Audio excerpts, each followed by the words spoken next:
today we are here. Taj Mahal দেখতে আগ্রা আসছেন? তাহলে চলুন জেনে নেই টিকিট আর এন্ট্রি সম্পর্কে কিছু দরকারি তথ্য। তাজমহলের টিকিট আপনি দুইভাবে কিনতে পারেন। একটা হলো অনলাইনে বুকিং করে, আরেকটা হলো স্মারকের বাইরে থাকা টিকিট কাউন্টার থেকে। অনলাইনে টিকিট কিনলে আপনি সরাসরি কোড স্ক্যান করেই ঢুকতে পারবেন, আর কাউন্টার থেকেও ক্যাশ বা কার্ড দিয়ে টিকিট নেওয়া যায়। টিকিটের দাম ক্যাটাগরি অনুযায়ী আলাদা। ইন্ডিয়ান ট্যুরিস্ট, ফরেনার আর শিশুদের জন্য আলাদা রেট থাকে, তাই টিকিট কাটার সময় ক্যাটাগরিটা ঠিক করে নিন।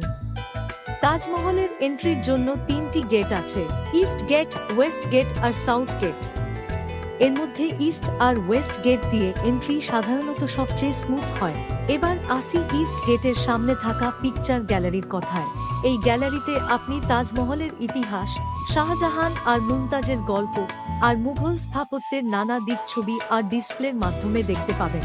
পুরনো ডকুমেন্ট, আর্কাইভ আর ইনফরমেশন বোর্ডে খুব সুন্দরভাবে দেখানো আছে তাজমহল কিভাবে তৈরি হলো, কেন তৈরি হলো, আর কেন আজও এটা বিশ্বের অন্যতম সেরা নিদর্শন হিসেবে পরিচিত। তাই তাজমহলে ঢোকার আগে এই পিকচার গ্যালারিটা একবার ঘুরে দেখতেই পারেন। আপনার ভ্রমণের অভিজ্ঞতা আরও সমৃদ্ধ আর মনে রাখার মতো হয়ে উঠবে।